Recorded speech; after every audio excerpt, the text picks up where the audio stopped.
നമസ്കാരം. ഒരു അവധി ദിവസത്തിന് ആലസ്യത്തിലായിരിക്കും എല്ലാവരും. ഞായറാഴ്ച ദിവസമാണ്. എന്താണെങ്കിലും ഒരുപാട് വാർത്തകളും പക്ഷേ ഉണ്ട്. ആ വാർത്തകളിലേക്കൊക്കെ വിശദമായി എത്താം. എല്ലാവരെയും സ്വാഗതം ചെയ്യുന്നു പ്രഭാത കേരളത്തിലേക്ക്. പ്രഭാത കേരളത്തിലെ വാർത്തകൾ വിശേഷങ്ങളിലേക്കൊക്കെ കടക്കും. അതിനു മുമ്പ് നമുക്ക് നോക്കാം തലക്കെട്ട്.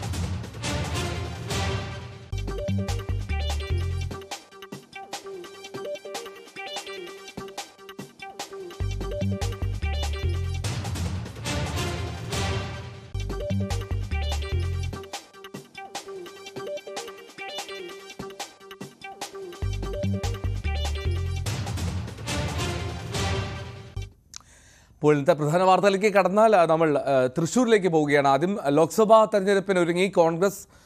ഇന്ന് തൃശ്ശൂരിൽ കോൺഗ്രസിൻ്റെ മഹാജനസഭ നടക്കും.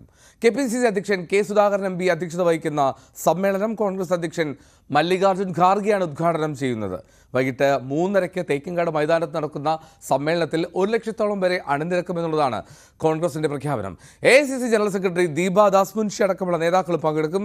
സുവി വിശ്വനാഥനാണ് വാർത്തയുടെ വിശദാംശങ്ങളായി ചേരുന്നത്. സുവി, ലോക്സഭാ തെരഞ്ഞെടുപ്പിലേക്ക് കോൺഗ്രസ് ആദ്യ ചുവട് വയ്ക്കുകയാണല്ലോ. എത്രത്തോളം ഒരു ജനപങ്കാളിത്തം കൊണ്ടൊക്കെ ശ്രദ്ധേയമാകാനാണ് സാധ്യത ഈ മഹാസമ്മേളനം? Good morning Eldho.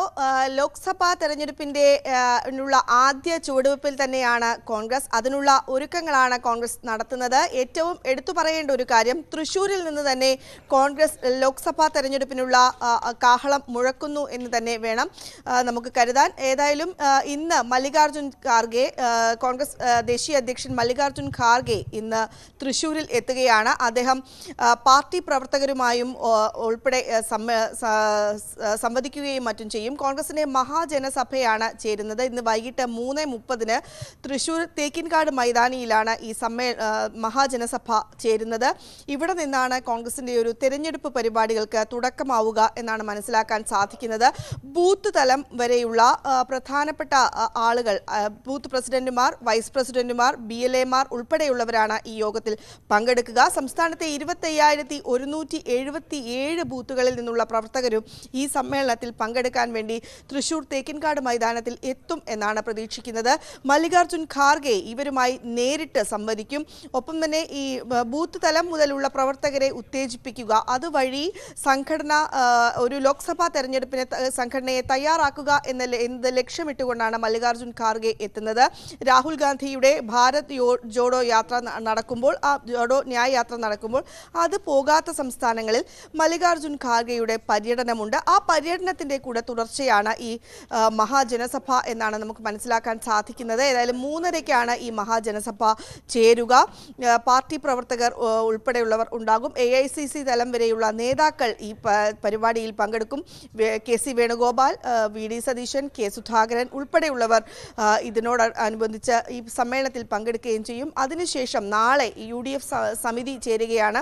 ലോക്സഭാ തെരഞ്ഞെടുപ്പിനുള്ള സ്ഥാനാർത്ഥി നിർണയമാണ് നാളത്തെ മുഖ്യ അജണ്ട എന്നാണ് മനസ്സിലാക്കാൻ സാധിക്കുന്നത്. അതായത് ഇവിടെ ഒരു മഹാജനസഭ ചേരുന്നു, അതിന് തുടർച്ചയായി ലോക്സഭാ തെരഞ്ഞെടുപ്പ് സ്ഥാനാർത്ഥി നിർണയത്തിലേക്ക് കടക്കാനാണ് കോൺഗ്രസിന്റെ ഒരു ശ്രമം. നമുക്കറിയാം, പുതുപ്പള്ളിയിലും തൃക്കാക്കരയിലുമെല്ലാം തന്നെ ഏറ്റവും എളുപ്പത്തിൽ സ്ഥാനാർത്ഥികളെ പ്രഖ്യാപിക്കാൻ കോൺഗ്രസിന് കഴിഞ്ഞു എന്നത് എടുത്തു പറയേണ്ട ഒരു സാഹചര്യമാണ്.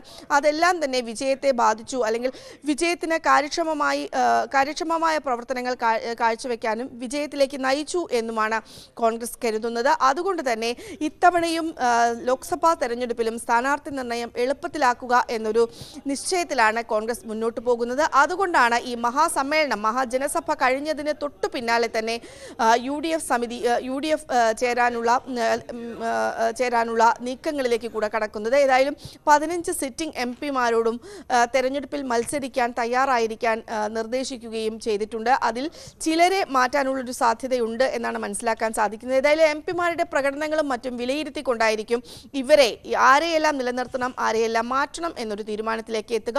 ഏതായാലും KPCC പ്രസിഡന്റ് ആയതുകൊണ്ട് തന്നെ താൻ ഇത്തവണ മത്സര രംഗത്തുണ്ടാകില്ല എന്ന് കെ സുധാകരൻ MP വ്യക്തമാക്കിയ സാഹചര്യം കൂടിയുണ്ട്. ഏതായാലും ഇന്ന് മഹാജനസഭ കോൺഗ്രസിന്റെ ചേരുകയാണ്. നമ്മൾ എടുത്തു പറയേണ്ടത് തൃശൂർ എന്നത് വലിയ ലക്ഷ്യത്തോടുകൂടി BJP കാണുന്ന ഒരു സീറ്റാണ്. BJP A+ മണ്ഡലമായി കരുതുന്ന ഒരു മണ്ഡലം കൂടിയാണ് തൃശൂർ. അവിടെ നിന്നാണ് BJP ലോക്സഭാ തെരഞ്ഞെടുപ്പിനുള്ള ഒരുക്കങ്ങളിലേക്ക് കടന്നത്. പ്രധാനമന്ത്രി നരേന്ദ്രമോദി 2 തവണ തൃശൂരിൽ കഴിഞ്ഞ മാസം എത്തുകയും ചെയ്തു. അതെല്ലാം തന്നെ കണക്ക് കൂട്ടിക്കൊണ്ടാണ് ഇന്നിപ്പോൾ തൃശൂരിൽ വെച്ച് തന്നെ ഒരു മഹാജനസഭ നടത്തുകയും അവിടെ നിന്ന് ലോക്സഭാ തെരഞ്ഞെടുപ്പിലേക്കുള്ള പ്രചാരണത്തിന് തുടക്കമിടുവാനും കോൺഗ്രസ് തീരുമാനിച്ചിരിക്കുന്നത് എന്ന് വേണം കരുതാൻ. ഏതായാലും 3:30 മഹാജനസഭ ചേരുക. 1 ലക്ഷത്തോളം പ്രവർത്തകർ ഇവിടെ എത്തിച്ചേരും എന്നാണ് പ്രതീക്ഷിക്കുന്നത്. എൽദോ സുവി, ഇപ്പോൾ സുവി ഏറ്റവും ഒടുവിൽ സൂചിപ്പിച്ച കാര്യം തന്നെ വളരെ പ്രധാനപ്പെട്ടതാണ്. ഇപ്പോൾ നരേന്ദ്രമോദി BJPയുടെ ഒരു തെരഞ്ഞെടുപ്പ് കാഹളത്തിന് തുടക്കമിട്ട തൃശ്ശൂരിലേക്ക് കോൺഗ്രസ് മല്ലികാർജ്ജുൻ ഖാർഗെ എത്തിക്കുന്നു. മല്ലികാർജ്ജുൻ ഖാർഗെ എത്തിച്ച് തൃശ്ശൂരിൽ തന്നെ അങ്ങനെ ഒരു തെരഞ്ഞെടുപ്പ് ഒരുക്കത്തിന് കോൺഗ്രസ് തുടക്കമിടണമായിരുന്നോ എന്നുള്ളതാണ്. കാരണം ഈ BJP അത്തരത്തിൽ ഒരു പ്ലോട്ട് സെറ്റ് ചെയ്തിട്ടുണ്ടെങ്കിൽ ആ പ്ലോട്ടിലേക്ക് കോൺഗ്രസ് എത്തുന്നു, അല്ലെങ്കിൽ കോൺഗ്രസ് ഒരു ഭയപ്പാട് അവിടെ ഉണ്ടോ എന്നുള്ള ഒരു സംശയമെങ്കിലും സാധാരണക്കാർക്ക് പ്രവർത്തകർക്കിടയിലെങ്കിലും തോന്നില്ലേ? കോൺഗ്രസിനെ സംബന്ധിച്ചിടത്തോളം കോൺഗ്രസിന്റെ സിറ്റിംഗ് സീറ്റാണ് തൃശൂർ എന്ന് പറയുന്നത്. വലിയ ഭൂരിപക്ഷത്തിന് തന്നെയാണ് കഴിഞ്ഞ തവണ TN പ്രതാപൻ അവിടെ നിന്ന് വിജയിച്ച് കയറിയത്. അന്നും സുരേഷ് ഗോപി തന്നെയായിരുന്നു മത്സര രംഗത്ത് ഉണ്ടായിരുന്നത്. വലിയ ഒരു അതായത് ഇരുവരും തമ്മിലുള്ള ഒരു വ്യത്യാസം എന്ന് പറയുന്നത് വലിയ വ്യത്യാസത്തിലേക്ക് കടന്നില്ല, വലിയ വ്യത്യാസമില്ല എന്ന് പറയാമെങ്കിൽ കൂടിയും കോൺഗ്രസിന്റെ ഒരു സിറ്റിംഗ് സീറ്റാണ് ഇത്. ഒപ്പം തന്നെ നിലവിലെ രാഷ്ട്രീയ സാഹചര്യം VS സുനിൽകുമാർ മത്സര രംഗത്തേക്ക് വരുന്നു. ഇടതുപക്ഷ സ്ഥാനാർത്ഥിയായി എത്തുന്നത് VS സുനിൽകുമാറാണ്. VS സുനിൽകുമാറിന് വലിയ ബഹുജന പിന്തുണ തൃശ്ശൂരിലുണ്ട്. അദ്ദേഹത്തിൻ്റെതായ വോട്ടുകൾ അദ്ദേഹത്തിനുണ്ട്. ഒപ്പം തന്നെ TN പ്രതാപൻ എന്ന് പറയുന്ന നേതാവിനും വലിയ ബഹുജന പിന്തുണ തൃശ്ശൂരിലുണ്ട്. ഒപ്പം അവിടേക്ക് എത്തുന്നത് കഴിഞ്ഞ 2 തവണ അവിടെ തെരഞ്ഞെടുപ്പുകളെ നേരിട്ട ഈ 2 തെരഞ്ഞെടുപ്പുകളും സുരേഷ് ഗോപി എത്തുമ്പോൾ നമ്മൾ പറയേണ്ട ഒരു കാര്യം സുരേഷ് ഗോപി വോട്ട് വർദ്ധിപ്പിച്ചിരുന്നു എന്നാണ്. ആദ്യ ലോക്സഭാ തെരഞ്ഞെടുപ്പ്, പിന്നീട് നിയമസഭാ തെരഞ്ഞെടുപ്പ്. ഒപ്പം ഈ ഒരു പ്രസ്റ്റീജ് ഇഷ്യൂ എന്ന രീതിയിലാണ് ഈ തൃശ്ശൂർ മണ്ഡലത്തെ BJP നോക്കിക്കാണുന്നത്. ഇത്തവണ തൃശ്ശൂർ കയ്യിലെടുക്കാം എന്നൊരു പ്രതീക്ഷ സുരേഷ് ഗോപിയും ഒപ്പം തന്നെ BJPയും കണക്കുകൂട്ടുന്നു. അതുവഴി സുരേഷ് ഗോപിയെ കേന്ദ്ര മന്ത്രിസഭയിലേക്ക് ഉൾപ്പെടെ കൊണ്ടുവരാൻ സാധിക്കും എന്നൊരു പ്രതീക്ഷയാണ് BJP വെച്ച് പുലർത്തുന്നത്. ഈ ഒരു സാഹചര്യത്തിൽ ഒരു വലിയ വിജയം സുരേഷ് ഗോപിക്ക് ഉണ്ടാകും. അതിനുള്ള ശ്രമങ്ങൾ BJP നടത്തുകയും ചെയ്യുന്നു. ആ ഒരു സാഹചര്യത്തിൽ കൂടിയാണ് കോൺഗ്രസ് തന്നെ ഇവിടെ നിന്ന് ഒരു തെരഞ്ഞെടുപ്പ് കാഹളം മുഴക്കുന്നത്. ഒപ്പം നമ്മൾ എടുത്തു പറയേണ്ട ഒരു കാര്യം, മല്ലികാർജ്ജുൻ ഖാർഗെ മതിയോ ഈ ഒരു തെരഞ്ഞെടുപ്പ് പ്രചാരണത്തിന് തുടക്കമിടാൻ എന്നൊരു ചോദ്യം എൽദോ ചോദിക്കുകയുണ്ടായി. സ്വാഭാവികമായും അത് പോരാ എന്ന് തന്നെയാണ് വിവിധ കോണുകളിൽ പാർട്ടി പ്രവർത്തകരുടെ ഉൾപ്പെടെ ഭാഗങ്ങളിൽ നിന്ന് ഉയർന്നു കേൾക്കുന്നത്. ഒപ്പം രാഹുൽ ഗാന്ധി, പ്രിയങ്ക ഗാന്ധി ഉൾപ്പെടെയുള്ളവർ ഇവിടേക്ക് എത്തിച്ചേരാനുള്ളൊരു സാധ്യതയുണ്ട്. പ്രചാരണത്തിന്റെ ഭാഗമായി ഇവരെല്ലാം തന്നെ ഇവിടേക്ക് എത്തിച്ചേരും എന്നൊരു പ്രതീക്ഷ കോൺഗ്രസ് നേതൃത്വവും പങ്കുവയ്ക്കുന്നുണ്ട്. ഏതായാലും ഇന്ന് തൃശ്ശൂരിൽ തേക്കിൻകാട് മൈതാനത്ത് കോൺഗ്രസിന്റെ മഹാജനസഭ ചേരുകയാണ്. 1 ലക്ഷത്തോളം പ്രവർത്തകർ ഇവിടെ എത്തും എന്നാണ് കോൺഗ്രസ് പ്രതീക്ഷിക്കുന്നത്. എൽദോ. ശരി, സുവി വിശ്വനാഥനാണ് വാർത്തയുടെ വിശദാംശങ്ങൾ നൽകിയത്. കോൺഗ്രസ് അങ്ങനെ തെരഞ്ഞെടുപ്പ് ഒരുക്കത്തിലേക്ക് കിടക്കുകയാണ്. മല്ലികാർജ്ജുൻ ഖാർഗെ, അതായത് കോൺഗ്രസിൻ്റെ ദേശീയ അധ്യക്ഷൻ തന്നെ അതിന് തുടക്കമിടുമ്പോൾ പ്രതീക്ഷയിലും ആവേശത്തിലും ആണ് പ്രവർത്തകർ എന്നുള്ളതാണ്. തൃശ്ശൂരിൽ തന്നെ ആ തുടക്കം അത് കോൺഗ്രസ് വയ്ക്കുന്നു എന്നുള്ളത് ഏറെ ശ്രദ്ധേയവുമാണ്. പ്രത്യേകിച്ചും നരേന്ദ്രമോദി തുടർച്ചയായി തൃശ്ശൂരിലെത്തി അവിടെ ഒരു സജീവ സാന്നിധ്യമായി BJPയെ നിലനിർത്താൻ ശ്രമിച്ച സാഹചര്യത്തിൽ.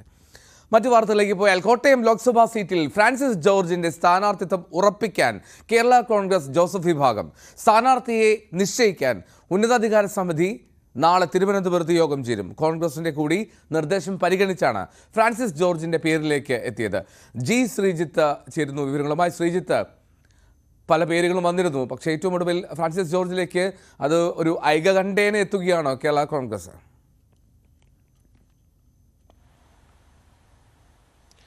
തീർച്ചയായും തർക്കങ്ങളെല്ലാം പരിഹരിച്ചുകൊണ്ട് ഫ്രാൻസിസ് ജോർജ് എന്ന പേരിലേക്ക് കേരള കോൺഗ്രസ് എത്തുന്നു എന്നുള്ളതാണ് ഏറ്റവും ശ്രദ്ധേയമായിട്ടുള്ളത്. മറ്റ് പല മുന്നണികളും സ്ഥാനാർത്ഥി പ്രഖ്യാപനത്തിലേക്ക് എത്തുന്നതിന് മുന്നോടിയായി തന്നെ സ്ഥാനാർത്ഥി പ്രഖ്യാപനത്തിലേക്ക് കടക്കണമെന്നും ജോസഫ് ഗ്രൂപ്പ് കരുതുന്നു. അതുകൊണ്ടാണ് നാളെ തിരുവനന്തപുരത്ത് ഉന്നതാധികാര സമിതി യോഗം വിളിച്ചിരിക്കുന്നത്. സ്ഥാനാർത്ഥി നിർണയ ചർച്ചകൾക്കായി ഉന്നതാധികാര സമിതിയിലാണ് ഇത്തരം ചർച്ചകൾ നടത്തേണ്ടതെന്നാണ് കേരള കോൺഗ്രസിന്റെ ഭരണഘടന പറയുന്നത്. അതുപ്രകാരമാണ് നാളെ വൈകുന്നേരം തിരുവനന്തപുരത്ത് ഇപ്പോഴത്തെ യോഗം വിളിച്ചിരിക്കുന്നത്. നാളത്തെ പ്രത്യേകത, നാളെ UDFന്റെ ഉഭയകക്ഷി ചർച്ചയുമുണ്ട്. ഈ ഉഭയകക്ഷി ചർച്ചയോടെ ആയിരിക്കും അന്തിമമായി സീറ്റുകൾ ആർക്കൊക്കെ എന്ന കാര്യത്തിൽ ഒരു ധാരണയുണ്ടാകുക. എന്തായാലും നാളെ കോട്ടയം സീറ്റ് കേരള കോൺഗ്രസിന് തന്നെ നൽകാം എന്ന കാര്യത്തിൽ ഒരു അന്തിമമായ തീരുമാനം എത്തുമെന്നാണ് മനസ്സിലാക്കുന്നത്. അത് പ്രകാരം അധികാര സമിതി യോഗം വിളിക്കുകയും ചെയ്തിട്ടുള്ളത്. എന്തായാലും നാളത്തെ യോഗത്തിലൊരു പ്രഖ്യാപനം ഉണ്ടാകില്ല. അതൊരു ഔദ്യോഗികമായി ഭരണഘടനാപരമായി ചേരുന്ന യോഗം എന്ന് മാത്രമേ ഉള്ളൂ. പക്ഷേ നാളത്തെ യോഗം PJ ജോസഫിനെ സ്ഥാനാർത്ഥി നിർണയത്തിനായി ചുമതലപ്പെടുത്തും. സ്വാഭാവികമായും നാളെ തന്നെ ഇതിനകം തന്നെ PJ ജോസഫ് പലരുമായും ആശയവിനിമയം നടത്തി കഴിഞ്ഞിട്ടുണ്ട്. ഈ എതിർപ്പുള്ള പലരുമായും ആശയവിനിമയം പൂർത്തിയാക്കിയെന്നാണ് നമുക്ക് മനസ്സിലാക്കാൻ സാധിക്കുന്നത്. അത് തുടരുകയുമാണ്. എന്തായാലും അങ്ങനെ വന്നാൽ ഏറ്റവും അടുത്ത ദിവസം, ഒരുപക്ഷെ മറ്റന്നാളോ അതിനടുത്ത ദിവസമോ ഏറ്റവും അടുത്ത ദിവസം തന്നെ സ്ഥാനാർത്ഥി പ്രഖ്യാപനം ഉണ്ടാകുമെന്നാണ് നമുക്ക് മനസ്സിലാക്കാൻ സാധിക്കുന്നത്. നമുക്ക് ലഭ്യമാകുന്ന കൃത്യമായ വിവരങ്ങൾ അങ്ങനെ തന്നെയാണ്. അതായത് ഫ്രാൻസിസ് ജോർജിനെ ഔദ്യോഗികമായി പ്രഖ്യാപിക്കും. ഫ്രാൻസിസ് ജോർജിലേക്ക് ഉറപ്പിക്കാൻ ഏറ്റവും പ്രധാനപ്പെട്ട കാരണമായി ഉയർന്നു വന്നത് കോൺഗ്രസിന്റെ നിർദ്ദേശം തന്നെയാണ്. കാരണം കോട്ടയം സീറ്റ് തിരിച്ചു പിടിക്കുക. തോമസ് ചാഴിക്കാടൻ കഴിഞ്ഞ തവണ UDF സ്ഥാനാർത്ഥിയായി വിജയിച്ച ആളാണ്. പക്ഷേ അദ്ദേഹം പിന്നീട് ആ പാർട്ടി തന്നെ കാലുമാറിപ്പോയി എന്നുള്ളതാണ് കോൺഗ്രസ് ചൂണ്ടിക്കാട്ടുന്നത്. അതുകൊണ്ട് തന്നെ ആ സ്ഥാനാർത്ഥി വീണ്ടും വരുന്നു. ആ സ്ഥാനാർത്ഥിയെ തോൽപ്പിക്കണം. അതിന് ഏറ്റവും ശക്തനായ, കേരള കോൺഗ്രസിന് സീറ്റ് നൽകുകയാണെങ്കിൽ അവിടെ ഏറ്റവും ശക്തനായ സ്ഥാനാർത്ഥി തന്നെ വേണം എന്ന നിലപാട് കോൺഗ്രസ് എടുക്കുകയായിരുന്നു. അങ്ങനെയാണ് ഫ്രാൻസിസ് ജോർജിൻ്റെ പേര് നിർദ്ദേശിച്ചത്. മാത്രവുമല്ല, സഭകളും ഫ്രാൻസിസ് ജോർജിൻ്റെ പേരിലേക്ക് എത്തിയിരുന്നു. പ്രിൻസ് ലൂക്കോസ് അടക്കമുള്ളവരോടും സഭകൾക്ക് താല്പര്യമുണ്ട്. പക്ഷേ കോൺഗ്രസിൻ്റെ എല്ലാം കൂടെ നിർദ്ദേശം വന്നതോടുകൂടിയാണ് ഫ്രാൻസിസ് ജോർജ് എന്ന പേരിലേക്ക് എത്തുന്നത്. എന്തായാലും ഏറ്റവും ആദ്യം തന്നെ സ്ഥാനാർത്ഥിയെ പ്രഖ്യാപിച്ച് പ്രചരണം, അതിൻ്റെ സംഘാടനം ഉൾപ്പെടെയുള്ള കാര്യങ്ങളിലേക്ക് കടക്കാനാണ് കേരള കോൺഗ്രസിന്റെ തീരുമാനം. ശ്രീജിത്ത്, ഈ ഫ്രാൻസിസ് ജോർജ് എന്ന പേരിലേക്ക് ഇപ്പോൾ കേരള കോൺഗ്രസ് ജോസഫ് ഗ്രൂപ്പ് എത്തുകയാണെങ്കിൽ രണ്ട് കാര്യം. ഒന്ന്, ഇപ്പോൾ സഭയുടെ സഭാ നേതൃത്വങ്ങളുടെ ഒരു പിന്തുണ ഉണ്ടെന്ന് പറയുന്നു. അതിൽ പ്രത്യേകിച്ചും കോട്ടയം മണ്ഡലം ഈ ക്രിസ്ത്യൻ സഭകൾക്ക് വളരെ സ്വാധീനമുള്ള, അത് വിവിധ സഭകൾക്ക് സ്വാധീനമുള്ള ഒരു മണ്ഡലമാണ്. അപ്പോൾ ഫ്രാൻസിസ് ജോർജിൻ്റെ പിന്തുണ അത് സഭകൾ എത്രത്തോളം ഉറപ്പാക്കുന്നുണ്ട് എന്നുള്ള കാര്യമുണ്ട്. രണ്ട്, ഈ കോട്ടയത്ത് അത്രമാത്രം സജീവമായിരുന്നോ ഫ്രാൻസിസ് ജോർജ്?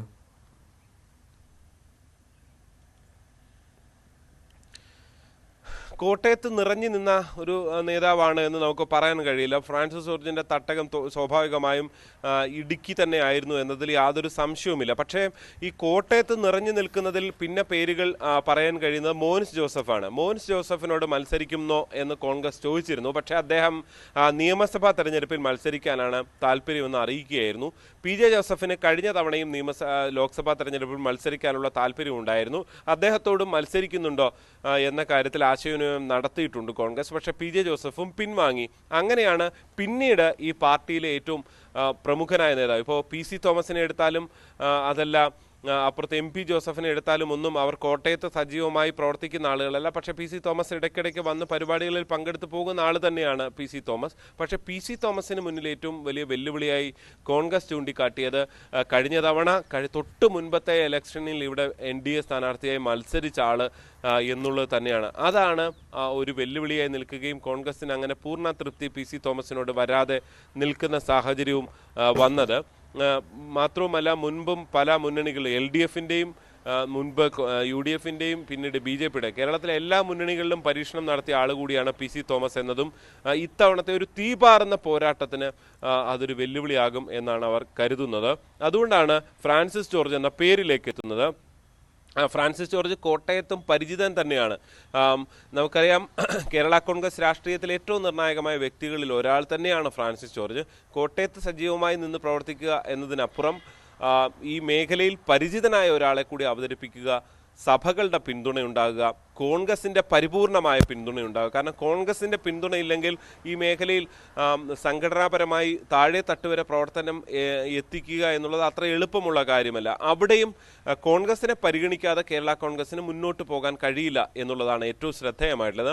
അങ്ങനെ കൂടിയാണ് ഈ ഒരു പേരിലേക്ക് കേരള കോൺഗ്രസ് ജോസഫ് ഗ്രൂപ്പ് എത്തുന്നത് എന്നുള്ളതാണ് ഏറ്റവും ശ്രദ്ധേയമായിട്ടുള്ളത്.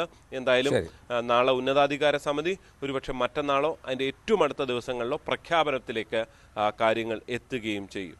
ശരി, ശ്രീജിത്താണ് വിവരങ്ങൾ നൽകിക്കൊണ്ടിരുന്നത്. ഫ്രാൻസിസ് ജോർജ് കോട്ടയത്ത് UDF സ്ഥാനാർത്ഥിയാകുമെന്നുള്ളതാണ് ഏറ്റവും ഒടുവിൽ നമുക്ക് കൺഫേം ചെയ്യാൻ കഴിയുന്ന വാർത്ത. ഫ്രാൻസിസ് ജോർജ് അതിൻ്റെ ഒരു ഔദ്യോഗിക പ്രഖ്യാപനമോ തീരുമാനമോ വരുന്നതേ ഉള്ളൂ എന്നതാണ് പ്രധാനപ്പെട്ട കാര്യം. മറ്റു വാർത്തയിലേക്ക്. വയനാട് മാനന്തവാടിയിലെ ജനവാസ കേന്ദ്രത്തിൽ നിന്ന് വനം വകുപ്പ് മയക്കുവെടി വെച്ച ശേഷം ചരിഞ്ഞ കാട്ടാന തണ്ണീർക്കൊമ്പൻ്റെ ശരീരത്തിൽ പെല്ലറ്റ് കൊണ്ട പാടുകളും കൃഷിയിടത്തിലോ ജനവാസ മേഖലയിലോ എത്തിയപ്പോൾ തുരത്താൻ ഉപയോഗിച്ചതാകാം എന്നാണ് സംശയം. തണ്ണീർക്കൊമ്പനെ കേരള വനമേഖലയിൽ കണ്ടപ്പോൾ തന്നെ കേരള കർണാടക വനം വകുപ്പുകൾ തമ്മിൽ ആശയവിനിമയം നടത്തി. എന്നാൽ കൃത്യമായ ലൊക്കേഷൻ സിഗ്നൽ പല ഘട്ടങ്ങളിലും ലഭിക്കാതിരുന്നത് ട്രാക്ക് ചെയ്യാൻ തടസ്സമായി. ജിൻസ് തോട്ടുങ്കരയാണ് ഈ വാർത്തയുടെ വിശദാംശങ്ങളായി ചേരുന്നത്. ജിൻസ്, എല്ലാവരെയും ഒന്ന് കണ്ണീരിലാഴ്ത്തിയിരുന്നു തണ്ണീർക്കൊമ്പൻ്റെ ചെരിഞ്ഞ വാർത്തയൊക്കെ അത്യാവശ്യം എവരും ഒന്ന് കണ്ണീർ കൊണ്ട് തന്നെയാണ് അത് ഏറ്റുവാങ്ങിയത്. എന്താണെങ്കിലും ഈ പെല്ലറ്റൊക്കെ കൊണ്ടു എന്നുള്ള റിപ്പോർട്ടുകൾ വരുന്ന ഒരു സാഹചര്യം അത് എന്താണ്? എൽദോ, മയക്കുവെടി വെക്കുന്നതിന് മുൻപ് തന്നെ ഈ തണ്ണീർക്കൊമ്പന് ഗുരുതരമായിട്ടുള്ള ആരോഗ്യ പ്രശ്നങ്ങൾ ഉണ്ടായിരുന്നു എന്നാണ് ഇന്നലെ പോസ്റ്റ്മോർട്ടം റിപ്പോർട്ടിൽ വന്നിരിക്കുന്നത്. നിലവിൽ വനം വകുപ്പിന് ലഭിച്ചിരിക്കുന്ന വിവരങ്ങൾ അനുസരിച്ച് തണ്ണീർക്കൊമ്പന്റെ ഈ ശരീരത്തിൽ പെല്ലറ്റുകൾ കണ്ട പാടുകളും ഉണ്ടായിരുന്നു. ഈ കൃഷിയിടത്തിലോ അല്ലെങ്കിൽ തന്നെ ജനവാസ മേഖലയിലോ എത്തിയപ്പോൾ ഇതിനെ തുരത്താൻ ശ്രമിച്ചതാകാം ഇത്തരത്തിൽ ഈ പെല്ലറ്റ് ശരീരത്തിൽ കയറാൻ കാരണമെന്നുള്ളതാണ് നിലവിൽ വനംവകുപ്പ് പരിശോധിക്കുന്നത്. എന്തായാലും ഇക്കാര്യത്തിൽ വനംവകുപ്പ് ഒരു അന്വേഷണം നടത്തുന്നുണ്ട്. ഈ ജനവാസ മേഖലയിൽ ഇറങ്ങിയ കാട്ടാനയെ പിടികൂടുന്ന ഈ സമയത്ത് നമ്മൾ നേരത്തെ പറഞ്ഞിരുന്നു, ഈ 15 ദിവസം മുൻപ് ഈ കേരളത്തിൽ ഈ കാട്ടാന എത്തിയിരുന്നു. ഈ തോൽപ്പെട്ടി മേഖലയിലായിരുന്നു നാട്ടുകാർ ഈ ആനയെ കാണുന്നത്. ഉടനെ തന്നെ വനംവകുപ്പിനെ വിവരം അറിയിക്കുകയും ചെയ്തിരുന്നു. ഈ കൊമ്പനെ കേരള വനമേഖലയിൽ കണ്ടപ്പോൾ തന്നെ കേരള കർണാടക വനംവകുപ്പുകൾ തമ്മിൽ ഒരു ആശയവിനിമയം നടത്തിയിരുന്നു എന്നാണ് പറയാൻ ഇപ്പോൾ നമുക്ക് ലഭിക്കുന്ന വിവരം. പക്ഷേ കൃത്യമായിട്ടുള്ള ലൊക്കേഷൻ സിഗ്നൽ പല ഘട്ടത്തിലും ലഭിച്ചിരുന്നില്ല. അതുകൊണ്ട് തന്നെ ഇതിനെ ട്രാക്ക് ചെയ്യാൻ വനംവകുപ്പിന് തടസ്സമുണ്ടായിരുന്നു എന്നുള്ളതാണ്. നിലവിൽ ഇതിന്റെ സഞ്ചാരപാതയും മനസ്സിലാക്കാൻ സാധിച്ചിട്ടുണ്ട്. നാഗർകോളയിൽ നിന്നും ഈ തിരുനെല്ലി കാടിലൂടെയാണ് ഈ തണ്ണീർക്കൊമ്പൻ എത്തിയിരിക്കുന്നത്. ഇവിടെ നിന്നുമാണ് ഈ മാനന്തവാടി ജനവാസ മേഖലയിൽ എത്തുന്നത്. എന്തായാലും ഈ 4-5 മണിക്കൂറിനുള്ളിൽ ഈ ആനയുടെ ലൊക്കേഷൻ ലഭിച്ചിരുന്നു എന്നും പറയുന്നുണ്ട്. അതേസമയം ഈ സിഗ്നലിലെ തടസ്സമാണ് ഇതിനെ ട്രാക്ക് ചെയ്യാൻ തടസ്സമായിരുന്നു എന്നുള്ളതാണ് പറയുന്നത്. ഈ തിരുനെല്ലി സർവാണിയിലായിരുന്നു ഈ കൊമ്പൻ എത്തിയത്. എന്തായാലും ഈ ആനയെ ട്രാക്ക് ചെയ്ത് കാട്ടിലേക്ക് തുരത്തുന്നതിന് വീഴ്ചയുണ്ടോ എന്നതടക്കമുള്ള കാര്യങ്ങൾ നിലവിൽ പരിശോധിക്കുന്നുണ്ട്. വനംവകുപ്പ് ഈ തണ്ണീർക്കൊമ്പൻ ദൗത്യം വിശകലനം ചെയ്യാനായി തന്നെ ഒരു 5-അംഗ വിദഗ്ധ സമിതിയെ നിയോഗിച്ചിട്ടുണ്ട്. എന്തായാലും 1 മാസത്തിനുള്ളിൽ റിപ്പോർട്ട് നൽകാനാണ് നിലവിലെ നിർദ്ദേശം നൽകിയിരിക്കുന്നത്. എന്തായാലും നിലവിൽ ഈ കൊമ്പൻ ചെരിഞ്ഞത് മുതൽ വലിയ രീതിയിലുള്ള ഒരു ആശങ്കയും നാട്ടുകാർക്ക് ഉണ്ടായിരുന്നു. എൽദോ, ജിൻസ്, ഈ കൊമ്പൻ്റെ ട്രാക്കിംഗ് സംവിധാനം അതിൽ പാളിച്ച പറ്റി എന്നുള്ള വിലയിരുത്തൽ വരുന്ന സാഹചര്യം, അപ്പോൾ ഈ കർണാടക വനം വകുപ്പിൻ്റെ വിശദീകരണം എന്തെങ്കിലും ഉണ്ടോ? അവർ അതിൽ എന്താണ് പറയുന്നത്? ഏതെങ്കിലും ഒരു ഇപ്പോൾ GPS ലൊക്കേഷൻ നഷ്ടമാകുന്ന ഒരു സാഹചര്യം ഉണ്ടായി, അതിനുമപ്പുറം ഇത്രയും ദൂരം സഞ്ചരിച്ചു, 200 കിലോമീറ്ററോളം സഞ്ചരിച്ച് വയനാട്ടിലെത്തുന്ന ഒരു സാഹചര്യം, അപ്പോഴൊക്കെ ഒരു ഘട്ടത്തിൽ പോലും ഈ കൊമ്പൻ്റെ സഞ്ചാരപഥം മനസ്സിലാക്കാൻ കഴിഞ്ഞില്ല എന്നാണോ? തീർച്ചയായും അല്ലോ. ഇവിടെ നിന്നും ഏകദേശം ഈ നാഗർകോളയിൽ നിന്നും ഈ മാനന്തവാടി എന്ന് പറയുന്ന നഗരത്തിലേക്ക് ഏകദേശം 200 കിലോമീറ്റർ അകലെയാണ് ഈ പ്രദേശമുള്ളത്. ഇവിടെ ഇത്രയും ദൂരം എത്തണമെങ്കിൽ ഇതിനെ ട്രാക്ക് ചെയ്യുന്നതിൽ വനംവകുപ്പിന് തീർച്ചയായും ഒരു വീഴ്ച സംഭവിച്ചു എന്ന് തന്നെ വേണമെങ്കിൽ പറയാം. അത് കർണാടക വനംവകുപ്പിനും അതുപോലെ തന്നെ ഇവിടുത്തെ കേരളത്തിലെ വനംവകുപ്പിനും ഇത്തരത്തിൽ വീഴ്ച സംഭവിച്ചു എന്നുള്ളതാണ് പറയുന്നത്. അതേസമയം വനംവകുപ്പ് നൽകുന്ന വിശദീകരണം എന്ന് പറഞ്ഞാൽ ഇതിന് കൃത്യമായിട്ടുള്ള സിഗ്നൽ ലഭിക്കാതിരുന്നു എന്നുള്ള കാര്യമാണ്. എന്തായാലും ഇത് അടക്കമുള്ള കാര്യങ്ങളായിരിക്കും നിലവിൽ പരിശോധിക്കുക. എൽദോ, ശരി, ജിൻസാണ് വിവരങ്ങൾ നൽകിയത്. വയനാട്ടിൽ നിന്ന് ഈ തണ്ണീർക്കൊമ്പൻ്റെ സഞ്ചാരപഥം മനസ്സിലാക്കുന്നതിൽ വീഴ്ച സംഭവിച്ചു. മറ്റൊന്ന്, കൊമ്പൻ്റെ ശരീരത്തിൽ പെല്ലറ്റ് കൊണ്ട പാടുകളും ഉണ്ടായിരുന്നു എന്നുള്ളതാണ് ഏറ്റവും ഒടുവിലായി ലഭിക്കുന്ന വിവരം. അതേസമയം തണ്ണീർക്കൊമ്പൻ ചരിഞ്ഞത് ഹൃദയാഘാതം മൂലമെന്ന പോസ്റ്റ്മോർട്ടം റിപ്പോർട്ട്. കഴിഞ്ഞ ദിവസം രാത്രി കർണാടകയിലെ ബന്ദിപ്പൂർ രാമപുര ആന ക്യാമ്പിലെത്തിച്ച കൊമ്പൻ പുലർച്ചെയാണ് ചെരിഞ്ഞത്. മയക്കുവെടി വെക്കുന്നതിന് മുമ്പ് ആനയ്ക്ക് ഗുരുതര ആരോഗ്യ പ്രശ്നങ്ങൾ ഉണ്ടായിരുന്നതായും പോസ്റ്റ്മോർട്ടം റിപ്പോർട്ടിൽ പറയുന്നു. വയനാട്ടിലെ മാനന്തവാടി നഗരത്തിൽ ആശങ്ക വിതച്ച തണ്ണീർക്കൊമ്പനെ 18 മണിക്കൂർ നീണ്ട ദൗത്യത്തിനൊടുവിലാണ് മയക്കുവെടി വെച്ച് പിടികൂടിയത്. 2 ആഴ്ച മുൻപ് കർണാടക വനം വകുപ്പ് പിടികൂടി കോളർ ID ഘടിപ്പിച്ച് വനത്തിലേക്ക് വിട്ട തണ്ണീർ കൊമ്പനാണെന്ന് നേരത്തെ വ്യക്തമായിരുന്നു. അതിനാൽ കർണാടക ബന്ദിപ്പൂരിലെ രാമപുര ആന ക്യാമ്പിലെത്തിച്ച് പരിശോധനകൾ പൂർത്തിയാക്കി ആനയെ കാട്ടിലേക്ക് തന്നെ തുറന്നുവിടാനുള്ള തയ്യാറെടുപ്പിലായിരുന്നു വനം വകുപ്പ്. ഇതിനിടെയാണ് ആന ചെരിഞ്ഞത്. കേരളത്തിലെയും കർണാടകയിലെയും ഉദ്യോഗസ്ഥർ സംയുക്തമായി നടത്തിയ പോസ്റ്റ്മോർട്ടം നടപടികൾ പൂർത്തിയായതോടെയാണ് മരണകാരണം സംബന്ധിച്ച കൂടുതൽ വ്യക്തതയുള്ള വിവരങ്ങൾ പുറത്തു വന്നത്. ബന്ദിപ്പൂരിൽ എത്തിച്ച ശേഷം ചെരിഞ്ഞ ആനയ്ക്ക് എന്താണ് സംഭവിച്ചതെന്ന് പരിശോധിക്കാൻ അധികൃതർ വെറ്റിനറി സർജന്മാരുടെ പ്രത്യേക സംഘത്തെ നിയോഗിച്ചിരുന്നു. ആനയ്ക്ക് മയക്കുവെടി ഏൽക്കുന്നതിന് മുൻപ് ശരീരത്തിൽ മുഴയുണ്ടായിരുന്നുവെന്നും ഇത് പഴുത്ത നിലയിലായിരുന്നുവെന്നും പോസ്റ്റ്മോർട്ടം റിപ്പോർട്ട് വ്യക്തമാക്കുന്നു. ആനയുടെ ലിംഗത്തിനും മുറിവുണ്ടായിരുന്നു.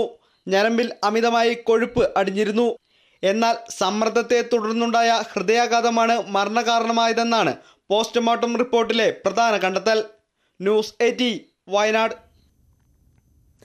വരിഞ്ഞുമുറുക്കുന്ന സാമ്പത്തിക പ്രതിസന്ധിക്കിടെ സംസ്ഥാന ബജറ്റ് നാളെ. ലോക്സഭാ തെരഞ്ഞെടുപ്പ് അടുത്തിരിക്കെ ജനക്ഷേമ പദ്ധതികൾ ബജറ്റിൽ ഇടം പിടിക്കുമോ എന്നറിയാനുള്ള ആകാംക്ഷയിലാണ് കേരളം. കേന്ദ്രവിഹിതത്തിൽ ഗണ്യമായ കുറവുള്ളതിനാൽ നികുതി വർധന ഒഴിവാക്കി വരുമാനം വർദ്ധിപ്പിക്കാനുള്ള പ്രഖ്യാപനങ്ങൾ സർക്കാരിന് വലിയ വെല്ലുവിളിയാകുമെന്നത് ഉറപ്പാണ്. കഴിഞ്ഞ ബജറ്റിൽ പ്രഖ്യാപിച്ച പദ്ധതികൾ പലതും യാഥാർത്ഥ്യമാക്കാൻ കഴിഞ്ഞില്ലെന്ന പ്രതിപക്ഷ വിമർശനം ഒരു വശത്ത്. സംസ്ഥാനത്തോട് കേന്ദ്ര സർക്കാർ കടുത്ത സാമ്പത്തിക അസമത്വം കാട്ടുകയാണെന്ന സർക്കാരിന്റെ ആക്ഷേപം മറുവശത്ത്. ഈ ആരോപണ പ്രത്യാരോപണങ്ങൾക്കിടയിലാണ് തെരഞ്ഞെടുപ്പ് പടിവാതിക്കൽ എത്തി നിൽക്കെ നിയമസഭയിൽ ധനമന്ത്രി KN ബാലഗോപാൽ ബജറ്റ് അവതരിപ്പിക്കാൻ ഒരുങ്ങുന്നത്. സെയിൽ ടാക്സ് മറ്റും വരണമെങ്കിൽ നമ്മുടെ കച്ചവടം ആളുകൾ പർച്ചേസിംഗ് പവർ വേണം, കൂടുതൽ സാധനം മേടിക്കണം. അത് ഈ കോവിഡ് വന്നതിന് ശേഷം ഇപ്പോഴും എക്കണോമി നന്നായിട്ടില്ല. ഇപ്പോഴാണെങ്കിൽ കൺസ്ട്രക്ഷൻ മേഖലയിൽ ഉൾപ്പെടെ വലിയ ഒരു സ്തംഭനാവസ്ഥയുണ്ട്. അത് ഇന്ത്യ മൊത്തമുണ്ട്. സിമെന്റിന്റെ വില കുറഞ്ഞു, കമ്പിയുടെ വിലയിലൊക്കെ വ്യത്യാസം, സിമെന്റിന്റെ വില കുറഞ്ഞു. അപ്പൊ ഇതിനെ മറികടക്കണമെങ്കിൽ കേന്ദ്ര ഗവൺമെന്റ്, ഞാൻ പറഞ്ഞു, കേന്ദ്ര ഗവൺമെന്റിന്റെ ബജറ്റിൽ ഞങ്ങൾ പ്രതീക്ഷിച്ചത് മാന്ദ്യവിരുദ്ധ പാക്കേജ് ഉണ്ടാകുന്നതാണ്. ഒരു 4-5 ലക്ഷം കോടി, കേന്ദ്ര ഗവൺമെന്റ് അത് വലിയ തുകയല്ലേ, 4-5 ലക്ഷം കോടി വിവിധ കാര്യങ്ങൾക്കായിട്ട് വന്നാൽ കൂടുതൽ റോഡോ കൂടുതൽ കെട്ടിടങ്ങളോ കൂടുതൽ കാര്യങ്ങളോ വന്ന ആളുകളുടെയും പണം കിട്ടും. പണം കിട്ടുമ്പോൾ സ്വാഭാവികമായിട്ട് മാർക്കറ്റ് വരും. കേരളത്തിലും അത്തരം കാര്യങ്ങളിൽ വലിയ ഗുണമുണ്ടായിരുന്നു. ആഭ്യന്തര ഉൽപാദനത്തിൽ 6.6% വളർച്ച ഉണ്ടായതായാണ് കഴിഞ്ഞ ദിവസം സഭയിൽ വെച്ച സാമ്പത്തിക അവലോകന റിപ്പോർട്ടിലെ പരാമർശം. ആഭ്യന്തര വളർച്ച ദേശീയ ശരാശരിയേക്കാൾ കൂടുതലാണെന്നും റവന്യൂ കമ്മിയും ധനക്കമ്മിയും കുറഞ്ഞിട്ടുണ്ടെന്നും റിപ്പോർട്ട് ചൂണ്ടിക്കാട്ടുന്നു. സംസ്ഥാനത്തിന്റെ പൊതുകടത്തിന്റെ വാർഷിക വളർച്ചാ നിരക്ക് 8.19% കുറഞ്ഞതായും റിപ്പോർട്ടിലുണ്ട്. അതേസമയം ആഭ്യന്തര കടം 2,27,137.08 കോടിയായും പൊതുകടം 2,38,000 കോടി രൂപയായും ആണ് കൂടിയിരിക്കുന്നത്. കുമിഞ്ഞുകൂടുന്ന പൊതുകടത്തിനും തുടരുന്ന കേന്ദ്ര അവഗണനയ്ക്കും ഇടയിൽ ക്ഷേമ പദ്ധതികൾ നടപ്പിലാക്കുക സർക്കാരിന് മുമ്പിൽ വലിയ വെല്ലുവിളിയാകും. കാര്യമായ പ്രഖ്യാപനങ്ങളില്ലാതെ ലോക്സഭാ തെരഞ്ഞെടുപ്പിന് മുന്നോടിയായുള്ള ഇടക്കാല ബജറ്റ് അവതരിപ്പിക്കാൻ കേന്ദ്ര സർക്കാരിനായി. ആ ആത്മവിശ്വാസം മോദി സർക്കാരിന് നൽകിയതാകട്ടെ അയോധ്യയും. പക്ഷേ ക്ഷേമ പ്രഖ്യാപനങ്ങൾ ഒഴിവാക്കിക്കൊണ്ട് ബജറ്റ് അവതരിപ്പിക്കാൻ KN ബാലഗോപാലിനും പിണറായി സർക്കാരിനും കഴിയില്ല. എന്താകും ബജറ്റിലെ മാജിക്? കേരളം ആകാംക്ഷയോടെ കാത്തിരിക്കുകയാണ്. തിരുവനന്തപുരത്ത് നിന്നും ഡാൻ കുര്യൻ, ന്യൂസ് 18. സംസ്ഥാന ബജറ്റിൽ പ്രതീക്ഷ അർപ്പിച്ച് അങ്കമാലി ശബരി റെയിൽപാത പദ്ധതി 2021 ബജറ്റിൽ കിഫ്ബി വഴി 2000 കോടി രൂപ പ്രഖ്യാപിച്ചിരുന്നു. ഇതിൽ 100 കോടി രൂപ അനുവദിച്ചു. ബജറ്റ് സഹായത്തിന് പുതുക്കിയ എസ്റ്റിമേറ്റ് സംസ്ഥാനം അംഗീകരിക്കുകയും വേണം. സംസ്ഥാനത്തെ മലയോര മേഖലയുടെ ദീർഘകാല ആവശ്യം, കേരളത്തിൻ്റെ അഭിമാനമായ ശബരിമല തീർത്ഥാടനത്തിന് ഏറ്റവും സഹായകരമാകുന്ന പദ്ധതി, അതാണ് അങ്കമാലി ശബരി റെയിൽപാത. ശബരിമല തീർത്ഥാടകർക്ക് മാത്രമല്ല, പെരുമ്പാവൂർ കാലടി മേഖലയിലെ പ്ലൈവുഡ് നിർമ്മാണ, അരി സംസ്കരണ വ്യവസായങ്ങൾക്കും പൈനാപ്പിൾ വ്യാപാരികൾക്കും ഇടുക്കി ജില്ലയ്ക്കും അവിടുത്തെ വിനോദസഞ്ചാര കേന്ദ്രങ്ങൾക്കും ഈ പാത പുതിയ വേഗവും ഊർജവും നൽകും. കോട്ടയം ജില്ലയിലെ രാമപുരം സ്റ്റേഷൻ വരെയുള്ള 70 കിലോമീറ്റർ കല്ലിട്ട് തിരിച്ചിട്ട് റവന്യൂ വകുപ്പ് സ്ഥലമേറ്റെടുപ്പിൽ വിജ്ഞാപനം പുറപ്പെടുവിച്ചിട്ടും 20 വർഷം കഴിഞ്ഞു. പക്ഷേ ആ നടപടികൾ പിന്നെ മുന്നോട്ട് പോയിട്ടില്ല. സ്ഥലം വിൽക്കാനോ ബാങ്ക് വായ്പ എടുക്കാനോ കഴിയാത്ത ദുരവസ്ഥയിലാണ് ഇവിടുത്തെ സ്ഥലമുടമകൾ. 1997 കേന്ദ്ര ബജറ്റിലാണ് അങ്കമാലി ശബരി റെയിൽപാത ആദ്യം കേട്ടത്. അങ്കമാലി, എരുമേലി, പുനലൂർ വഴി തിരുവനന്തപുരത്തേക്കാണ് റൂട്ട്. ഇത് റാന്നി, പത്തനംതിട്ട, കോന്നി, പത്തനാപുരം, പുനലൂർ, അഞ്ചൽ, കിളിമാനൂർ, വെഞ്ഞാറമൂട്, നെടുമങ്ങാട്, കാട്ടാക്കട വഴി തിരുവനന്തപുരത്തെ ബാലരാമപുരത്തേക്ക്, നിർദ്ദിഷ്ട വിഴിഞ്ഞം തുറമുഖത്തേക്ക് നീട്ടണമെന്ന ആവശ്യവും ഇപ്പോൾ ശക്തമാകുന്നുണ്ട്. അങ്ങനെയെങ്കിൽ 5 ജില്ലകളിലെ 25 പുതിയ പട്ടണങ്ങൾക്ക് റെയിൽവേ കണക്ടിവിറ്റി ലഭിക്കുമെന്നാണ് ഇതുമായി ബന്ധപ്പെട്ട വിദഗ്ധർ പറയുന്നത്. അങ്ങനെ ഒരു സമാന്തര പാത വേണമെന്ന ആവശ്യവും ഇപ്പോൾ ശക്തമാകുന്നു. അങ്ങനെ ഒരു പദ്ധതിയാണ് ചുവപ്പ് നാടകളിലും മാറി മാറി വരുന്ന സർക്കാരുകളുടെ തണുപ്പൻ സമീപനങ്ങളിലും പെട്ട് ഇഴയുന്നത്. ആദ്യം അഴുത വരെയാണ് ഈ പദ്ധതി നിശ്ചയിച്ചിരുന്നത്. പക്ഷേ പെരിയാർ ടൈഗർ റിസർവിലൂടെ കടന്നു പോകുന്നതിനാൽ ഇത് പിന്നീട് അഴുത എന്നുള്ളത് 5 കിലോമീറ്റർ ഇപ്പുറം എരുമേലിയിലേക്ക് ചുരുക്കുകയായിരുന്നു. 1996 പാതയുടെ പ്രാഥമിക സർവേ നടന്നു. 97 റെയിൽവേ അനുമതി നൽകി. അങ്കമാലി മുതൽ കാലടി വരെ ഒരു പാതയും കാലടിയിൽ റെയിൽവേ സ്റ്റേഷൻ നിർമ്മിച്ചു. പിന്നെ ഇഴഞ്ഞിഴഞ്ഞു നീങ്ങിയ പദ്ധതി 2019 കേന്ദ്രം മരവിപ്പിച്ചു. ഒടുവിൽ 2021 ജനുവരിയിൽ നിർമ്മാണ ചെലവിൻ്റെ പകുതി കേന്ദ്രവുമായി പങ്കിടാമെന്ന് സംസ്ഥാന മന്ത്രിസഭ നിർണായക തീരുമാനമെടുത്തു. അതോടെയാണ് പദ്ധതിക്ക് വീണ്ടും ജീവൻ വച്ചത്. പിന്നാലെ ബജറ്റിൽ 2000 കോടി പ്രഖ്യാപിച്ചു. കിഫ്ബി വഴി നൽകുമെന്നായിരുന്നു പ്രഖ്യാപനം. കഴിഞ്ഞ വർഷത്തെയും കേന്ദ്ര ബജറ്റിൽ 100 കോടി കൂടി അനുവദിച്ചതോടെ പ്രതീക്ഷകൾ സജീവമായി. ഇത്തവണത്തെ ഇടക്കാല ബജറ്റിലും കേന്ദ്രം 100 കോടി നീക്കിവച്ചിട്ടുണ്ട്. 3400 കോടി രൂപയായിരുന്നു പദ്ധതിയുടെ നേരത്തെയുള്ള എസ്റ്റിമേറ്റ്. ഇതിൽ പകുതി ഏറ്റെടുക്കാമെന്ന് സംസ്ഥാനം കേന്ദ്രത്തെ അറിയിച്ചു. എന്നാൽ വന്ദേ ഭാരത് ട്രെയിനുകൾ കൂടി ഓടിക്കാൻ കഴിയുന്ന തരത്തിൽ എസ്റ്റിമേറ്റ് പുതുക്കാൻ കേന്ദ്രം ആവശ്യപ്പെടുകയായിരുന്നു. പുതുക്കിയ എസ്റ്റിമേറ്റ് പ്രകാരം ചെലവ് 400 കോടി വർദ്ധിച്ചു, 3800 കോടിയായി ഉയർന്നു. ഇത് അംഗീകരിച്ച് തീരുമാനമറിയിക്കാൻ ആവശ്യപ്പെട്ട് കഴിഞ്ഞ ഡിസംബറിൽ കേന്ദ്രം സംസ്ഥാനത്തിനൊരു കത്ത് നൽകിയിട്ടുണ്ട്. ഗതാഗത ധനവകുപ്പുകളുടെ പരിശോധനയ്ക്ക് ശേഷം ആ കത്തിപ്പോൾ കിഫ്ബിയുടെ പരിഗണനയിലാണ്. പുതുക്കിയ എസ്റ്റിമേറ്റ് അംഗീകരിച്ചും ചെലവ് പങ്കിടാമെന്ന് ഉറപ്പു നൽകിയും ഇതുവരെയും സംസ്ഥാനം കേന്ദ്രത്തിന് മറുപടി കത്ത് നൽകിയിട്ടില്ല. ഈ കത്ത് നൽകുകയും തിങ്കളാഴ്ചത്തെ ബജറ്റിൽ തുക നീക്കിവെക്കുകയും ചെയ്താൽ അങ്കമാലി ശബരി പാതയിലൂടെ ട്രെയിനുകൾ കുതിച്ചുപായുന്ന കാലം വിദൂരമാകില്ല. വലിയൊരു ജനവിഭാഗത്തിൻ്റെ പ്രതീക്ഷകളും അതിനൊപ്പം കൂകിപ്പായും. വിവിയറിൻ്റെ റിപ്പോർട്ടാണ് കണ്ടത്. ഈ ഫുട്ബോൾ കളത്തിലെ വലിയൊരു സൗഹൃദ സഖ്യമുണ്ട് മലയാളത്തിൽ. അതിൽ CK വിനീത്, റിനോ ആൻഡോ, അപ്പോൾ ഇവരൊക്കെ ചേർന്ന ഒരു ഫുട്ബോൾ അക്കാഡമിയുടെ സജീവമായിട്ടുള്ള ഒരു പ്രവർത്തനത്തിലാണ്. അത് സംസ്ഥാനത്തുടനീളം ഫുട്ബോൾ അക്കാഡമി സ്ഥാപിക്കുന്നു. സംസ്ഥാനത്തിന് പുറത്തും ലക്ഷ്യങ്ങളുണ്ട്. അപ്പോൾ അവർ ആ സഖ്യം, ആ കൂട്ടായ്മ അത് തുടർന്നുകൊണ്ടേയിരിക്കുകയാണ്. ഇപ്പോൾ ഒരു യാത്രയിലാണ് റിനോ ആൻഡോയും CK വിനീതും. എങ്ങോട്ടാണ്? നാളെയുടെ ഫുട്ബോൾ താരങ്ങളെ തേടി അവർ യാത്ര ആരംഭിച്ചു. ഇവരുടെ നേതൃത്വത്തിൽ സംഘടിപ്പിക്കുന്ന ഒരു രാജ്യാന്തര യാത്രയ്ക്കാണ് കൊച്ചിയിൽ തുടക്കമായത്. 4 മാസക്കാലം രാജ്യത്തുടനീളം സഞ്ചരിച്ച് കുട്ടിത്താരങ്ങളെ കണ്ടെത്തി പുതിയ ഫുട്ബോൾ അക്കാദമികൾ തുടങ്ങുക എന്നതാണ് പ്രധാനപ്പെട്ട ലക്ഷ്യം. മമ്മൂട്ടിയാണ് യാത്ര ഫ്ലാഗ് ഓഫ് ചെയ്തത്. രണ്ടുപേർക്കും എല്ലാവിധ ആശംസകളും.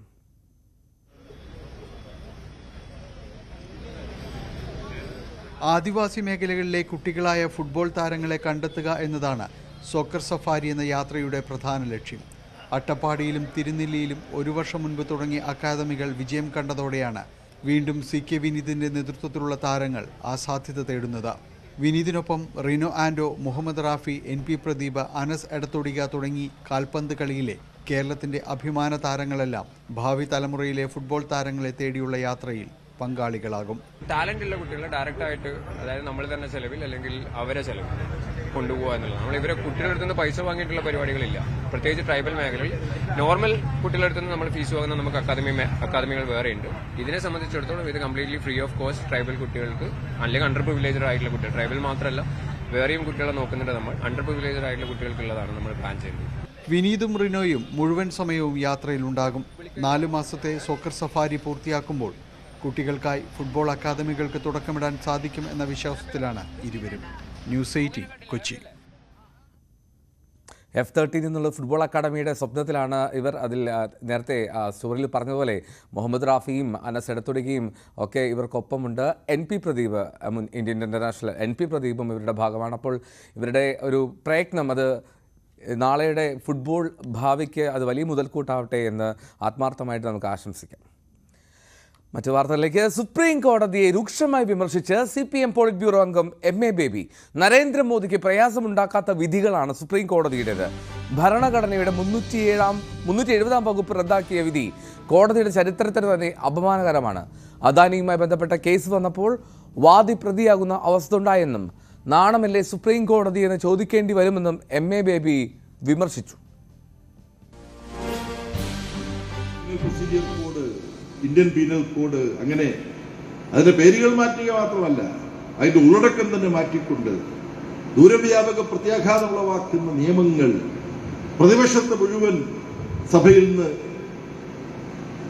ചട്ടങ്ങൾ ദുരുപയോഗപ്പെടുത്തിക്കൊണ്ട് പുറത്താക്കി പാസ്സാക്കുന്ന, അപ്പം പാർലമെന്ററി ജനാധിപത്യ സംവിധാനത്തെ നേരിട്ട് കടന്നാക്രമിക്കുക, ഇന്നതേ ചെയ്തുകൂടൂ എന്നുള്ള യാതൊരു ഫാസിസ്റ്റ് സമീപനങ്ങളും നടപടികളും കൈക്കൊള്ളാതെ തന്നെ സ്വന്തം ലക്ഷ്യങ്ങൾ നേടിയെടുക്കാൻ പറ്റുന്ന വിധത്തിൽ സുപ്രീം കോടതിയെല്ലാം പ്രധാനപ്പെട്ട കാര്യങ്ങളിലെല്ലാം നരേന്ദ്രമോദിക്ക് പ്രയാസമുണ്ടാക്കാത്ത വിധിയെ സുപ്രീം കോടതി പറയുന്നു. ഉത്തരവാദിത്വബോധത്തോടുകൂടി ഞാൻ പറയുകയാണ്. ഭരണഘടനയുടെ 370 വകുപ്പ് റദ്ദാക്കിയതിനെ കുറിച്ചുള്ള സുപ്രീം കോടതിയുടെ വിധി സുപ്രീം കോടതിയുടെ ചരിത്രത്തിൽ അവർക്ക് അപമാനകരമാണ്. പ്രഭാതകാലത്തേക്ക് മടങ്ങിയെത്താം ഒരു വേളയ്ക്ക് ശേഷം.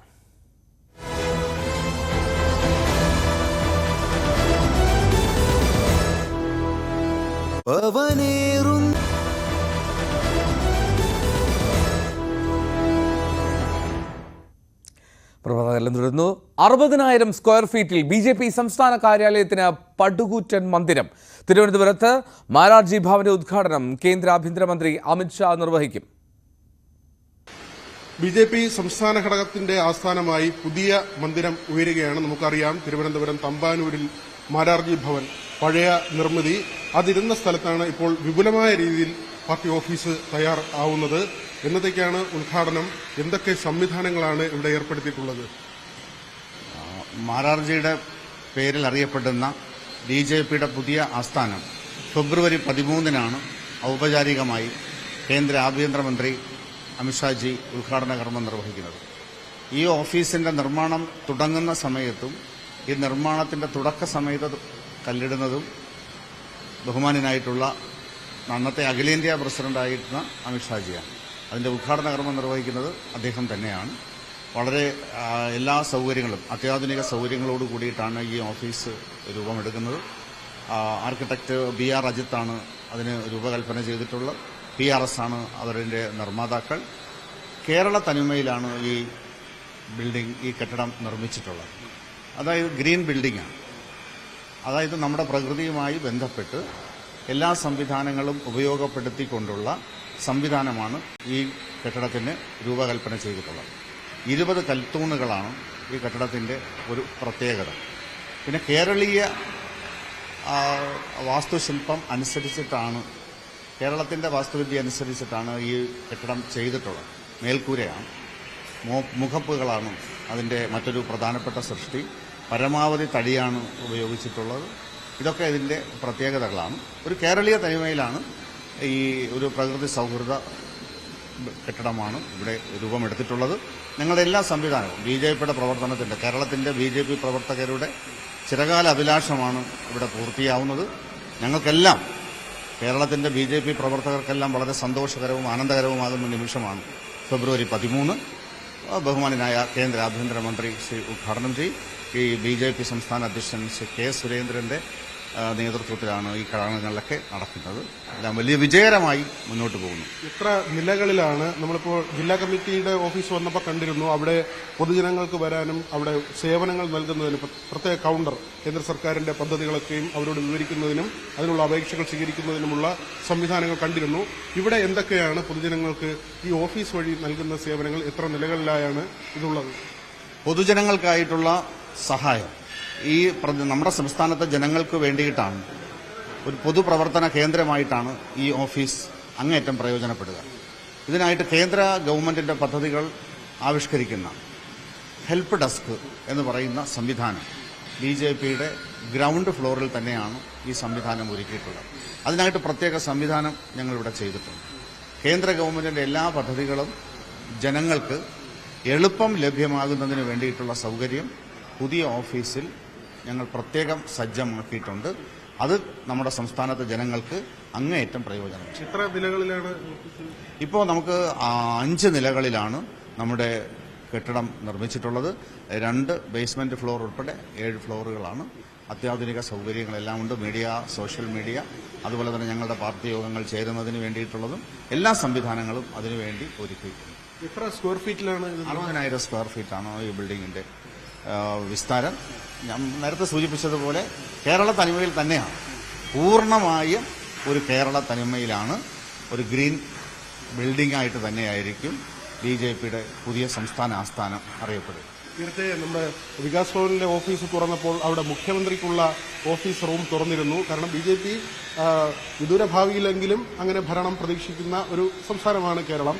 ഇവിടെ പ്രധാനമന്ത്രിക്കുള്ള റൂം ഉണ്ടാകുമോ? അങ്ങനെ മുഖ്യമന്ത്രിക്ക് അങ്ങനെ പ്രത്യേകിച്ച് റൂമുകൾ ഉണ്ടാകുമോ? BJPയുടെ എല്ലാ നേതാക്കന്മാർക്കും ഉപയോഗിക്കാനും പ്രയോജനപ്പെടുത്തുവാനും കഴിയുന്ന രീതിയിലാണ് BJPയുടെ സംസ്ഥാന ഓഫീസ് രൂപകൽപ്പന ചെയ്തിട്ടുള്ളത്. സ്വാഭാവികമായും തെരഞ്ഞെടുപ്പിൽ വിജയിക്കുമ്പോൾ പ്രധാനമന്ത്രിയും ഉണ്ടാവും. അതുപോലെ തന്നെയാണ് പ്രധാനമന്ത്രി ഉണ്ടായതുപോലെ രാജ്യത്ത് നമ്മുടെ സംസ്ഥാനത്ത് മുഖ്യമന്ത്രിയും ഉണ്ടാവും. തെരഞ്ഞെടുപ്പ് ജയിച്ചു കഴിഞ്ഞാൽ മുഖ്യമന്ത്രിയായി ഞങ്ങൾക്ക് ലഭിച്ചു കഴിഞ്ഞാൽ ആ മുഖ്യമന്ത്രി ഇവിടെ വരും, തീർച്ചയായിട്ടും വരും. മറ്റ് മന്ത്രിമാരും ഒക്കെ ഇവിടെ ഉണ്ടാവും. ആസന്നമായ പാർലമെന്റ് തെരഞ്ഞെടുപ്പാണ്. ലോക്സഭാ തെരഞ്ഞെടുപ്പിലേക്ക് പോകുമ്പോൾ പാർട്ടിയുടെ സംഘടനാ സംവിധാനം, തെരഞ്ഞെടുപ്പ് പ്രക്രിയ, അതെല്ലാം തന്നെ ഈ ഓഫീസ് കേന്ദ്രീകരിച്ചായിരിക്കുമല്ലോ ഇനി? തീർച്ചയായിട്ടും 2024 ലോക്സഭാ തെരഞ്ഞെടുപ്പിന്റെ പ്രവർത്തന കേന്ദ്രവും നമ്മുടെ ഈ ഓഫീസ് തന്നെയായിരിക്കും. ഞങ്ങളുടെ ഉദ്ഘാടനം നിർവഹിച്ചു കഴിഞ്ഞാൽ ഞങ്ങളുടെ എല്ലാ പ്രവർത്തനങ്ങളുടെയും ഭാഗമായി മാറുകയാണ് പുതിയ ഓഫീസ്. ശ്രീ ശിവൻകുട്ടിയാണ് ഇതിന്റെ ചുക്കാൻ പിടിക്കുന്നത്. അതായിരുന്നാലും പുതിയ ഓഫീസ് വരുമ്പോൾ എല്ലാ ആശംസകളും. സന്തോഷ് മണക്കാടിനൊപ്പം VV വിനോദ്, ന്യൂസ് 18 തിരുവനന്തപുരം. സമൂഹ മാധ്യമത്തിൽ ഗോഡ്സെ അനുകൂല കമന്റിട്ട കോഴിക്കോട് NITയിലെ പ്രൊഫസർ ഷൈജ ആണ്ടവനെതിരെ കുന്നമംഗലം പോലീസ് കേസെടുത്തു. കലാപമുണ്ടാക്കാനുള്ള ഉദ്ദേശത്തോടെ പ്രകോപനം ഉണ്ടാക്കി എന്നുള്ളതാണ് ഷൈജയ്ക്കെതിരായിട്ടുള്ള കുറ്റം. SFI നൽകിയ പരാതിയിലാണ് നടപടി. SFI കുന്നമംഗലം ഏരിയ കമ്മിറ്റി അംഗം അശ്വിൻ നൽകിയ പരാതിയിലാണ് പോലീസ് കേസെടുത്തത്.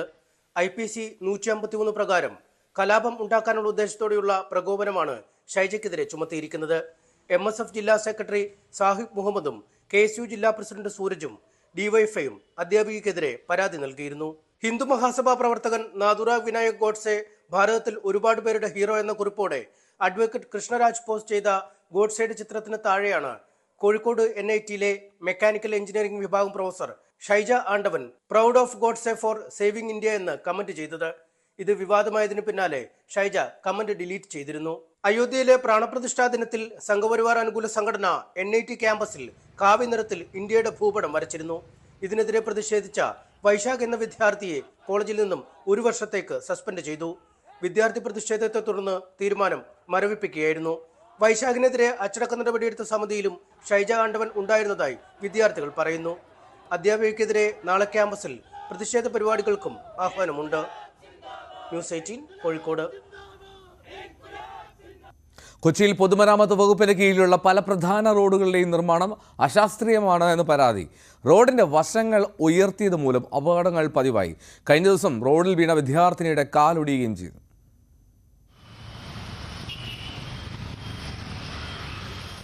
റോഡും അതിൻ്റെ വശങ്ങളും സാധാരണയിലും ഉയർന്നു നിൽക്കുന്നതാണ് അപകടമുണ്ടാക്കുന്നത്.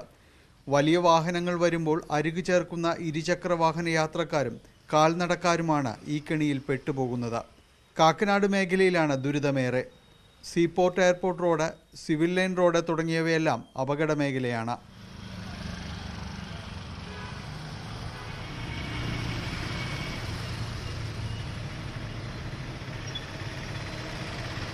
ഇത് എല്ലായിടത്തും സൈഡിൽ മനുഷ്യർ നടക്കാനുള്ള സ്പേസ് ഇല്ല, ഫുട്പാത്തില്ല.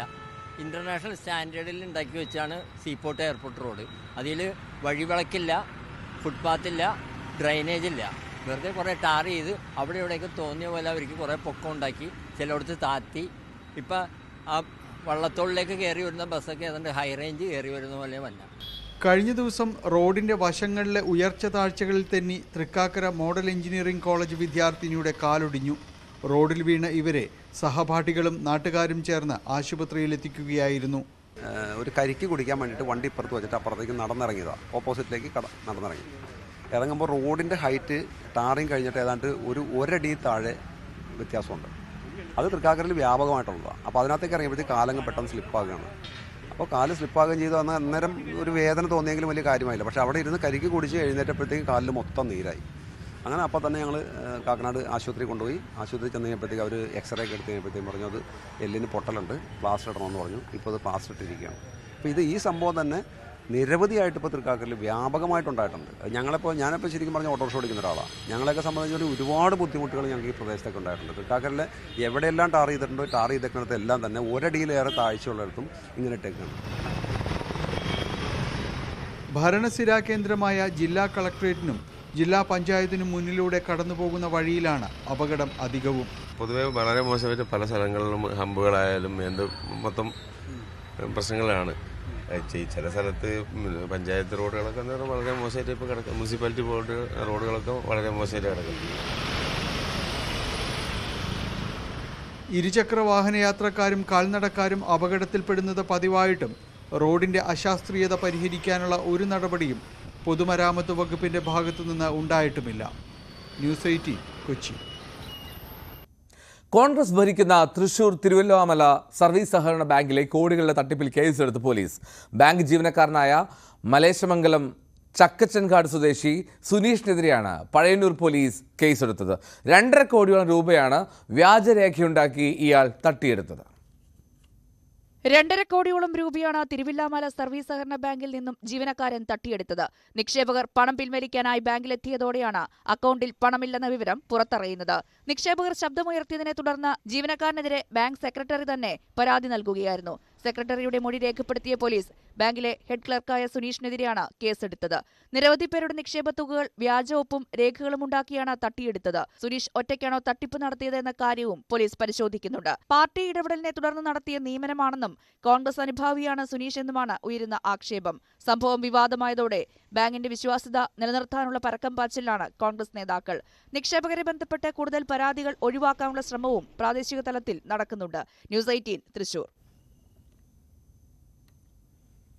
ഡൽഹി മുഖ്യമന്ത്രി അരവിന്ദ് കെജ്രിവാളിന് നോട്ടീസ് നൽകിയിട്ടും ഹാജരാകാത്ത വിഷയം ചൂണ്ടിക്കാട്ടി ED ഡൽഹി കോടതിയെ സമീപിച്ചു.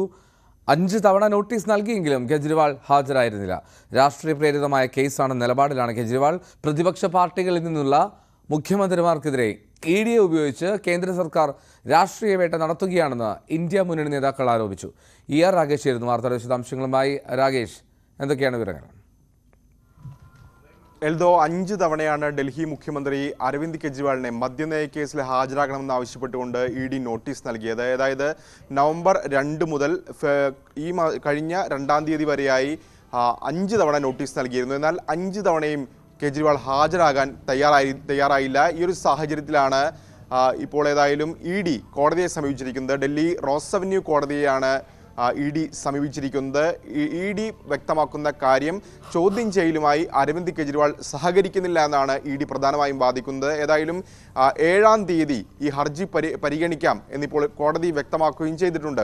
ഏതായാലും കെജ്രിവാൾ വ്യക്തമാക്കുന്ന പ്രധാനപ്പെട്ട കാര്യം ലോക്സഭാ തെരഞ്ഞെടുപ്പ് അടുത്തിരിക്കുന്നു, അതുകൊണ്ട് തന്നെ കൂടി അറസ്റ്റ് ചെയ്യുക എന്ന ലക്ഷ്യമാണ് EDക്കുള്ളത്. രാഷ്ട്രീയ പ്രേരിതമായ കേസാണ് ഇത് എന്ന് വ്യക്തമാക്കുകയും ചെയ്യുന്നു. മാത്രവുമല്ല, ഈ കേസുമായി ബന്ധപ്പെട്ടുകൊണ്ട് പ്രധാനപ്പെട്ട പല നേതാക്കളും, ആം ആദ്മി പാർട്ടിയുടെ പല പ്രധാനപ്പെട്ട നേതാക്കളും ഇതിനോടകം തന്നെ അറസ്റ്റിലായിട്ടുണ്ട്. ഒന്ന് മനീഷ് സിസോദിയ നിലവിൽ ജയിലിലാണ്, മറ്റൊന്ന് ആം ആദ്മി പാർട്ടി MP ആയ സഞ്ജയ് സിംഗും ജയിലിലാണ്. അപ്പോൾ തന്നെ കൂടി ജയിലിലടയ്ക്കുക എന്ന ലക്ഷ്യമാണ് ED. അതുകൊണ്ട് തന്നെ കേന്ദ്ര സർക്കാരിന് വേണ്ടി ED നാടകം കളിക്കുന്നു എന്ന വിമർശനമാണ് അരവിന്ദ് കെജ്രിവാൾ ഉന്നയിച്ചിരിക്കുന്നത്. ഏതായാലും കഴിഞ്ഞ ദിവസമാണ് സമാനമായി ED അറസ്റ്റ്, ജാർഖണ്ഡ് മുഖ്യമന്ത്രിയായിരുന്ന ഹേമന്ത് സോറനെ ED അറസ്റ്റ് ചെയ്യുന്നത്. അതിന് പിന്നാലെയാണ് ഇപ്പോൾ കെജ്രിവാളിനെതിരെ കോടതിയെ സമീപിക്കുന്ന നീക്കത്തിലേക്ക് ED കടന്നിരിക്കുന്നത്. ഏതായാലും കേന്ദ്രവും ഒപ്പം തന്നെ BJPയും ആം ആദ്മിയും തമ്മിലുള്ള തർക്കം രൂക്ഷമായി നിലനിൽക്കുകയാണ്. കഴിഞ്ഞ ദിവസമാണ് ഡൽഹിയിൽ BJP ആസ്ഥാനത്തേക്ക് Aam Aadmi party March നടത്തിയത്. അത് ചണ്ഡീഗഡിലെ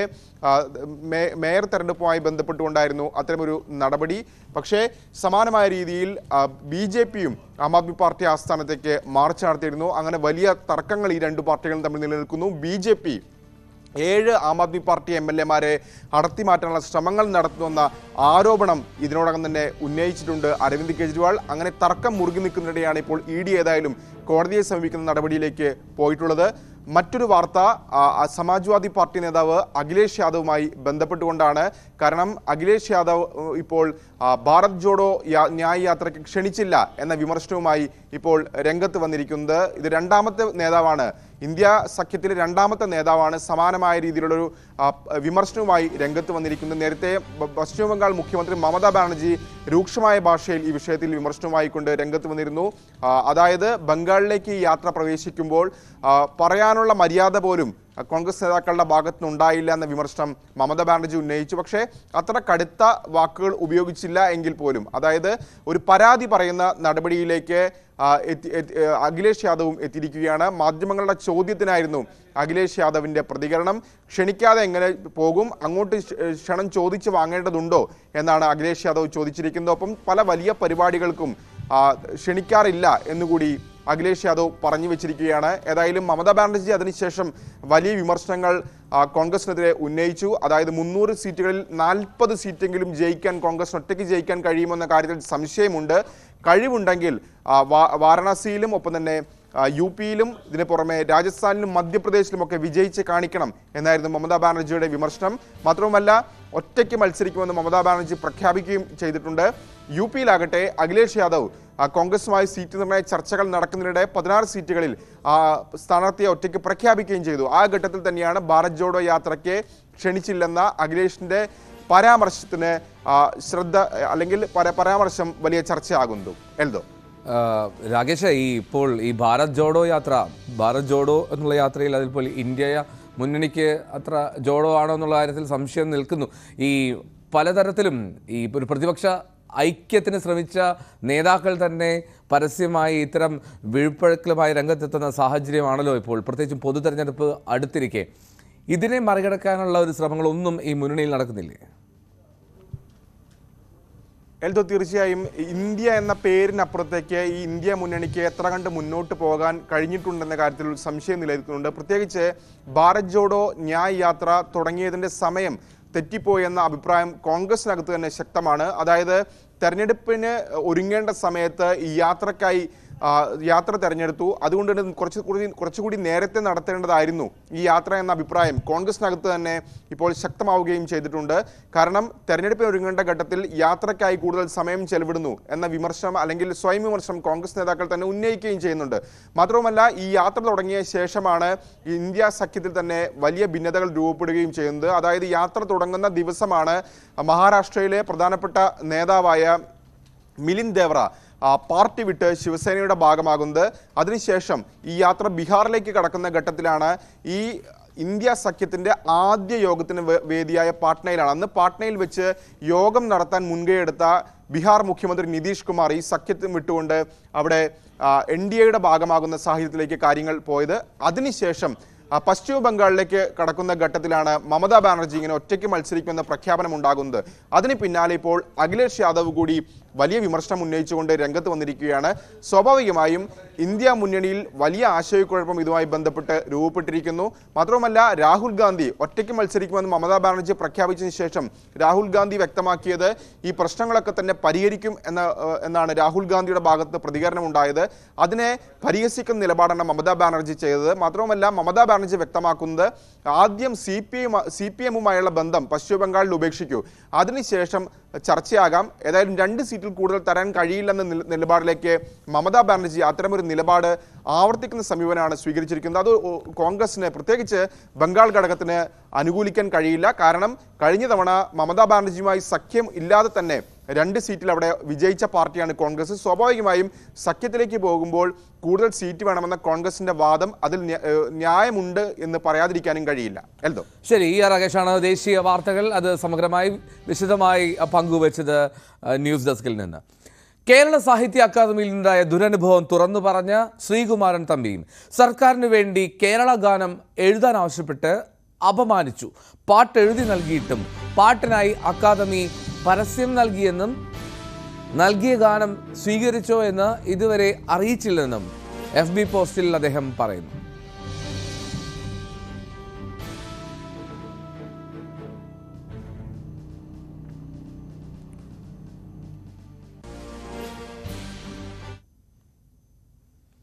കേരളത്തിന് കേന്ദ്ര സഹായം ലഭിക്കാത്ത സാഹചര്യമുണ്ടെന്ന് അബ്ദുൾ സമദ് സമദാനി MP. കേരളത്തിന് അർഹിക്കുന്ന പലതും കേന്ദ്രത്തിൽ നിന്ന് ലഭിക്കുന്നില്ല. UDF MPമാർ ഒന്നും ചെയ്യുന്നില്ല എന്നത് വെറുതെ പറയുന്നതാണെന്നും ഇതിനായി പലവട്ടം കേരളത്തിലെ MPമാർ കേന്ദ്രത്തെ സമീപിച്ചിട്ടുണ്ടെന്നും അദ്ദേഹം പറഞ്ഞു. കേന്ദ്ര സഹായം ചിലതൊക്കെ കിട്ടേണ്ടതായിട്ടുണ്ട്. ആ വിഷയത്തിൽ ചില പ്രശ്നങ്ങളുണ്ട്. പക്ഷേ അത് ചോദിച്ചിട്ടില്ല എന്നെങ്ങനെ പറയാം? അത് നമ്മളൊക്കെ ഓരോ രീതിയിൽ നമ്മൾ ചോദിച്ചിട്ടുണ്ട്. നമ്മൾ കേരളത്തിലുള്ള MP-മാർ ഒന്നിച്ച് അത് ചോദിക്കാനുള്ള പ്രയത്നങ്ങളിൽ, സംരംഭങ്ങളിൽ പങ്കാളികളായിട്ടുണ്ട്. അതായത് LDF-ഉം UDF-ഉം ഒന്നിച്ച് ചേർന്നിട്ട്.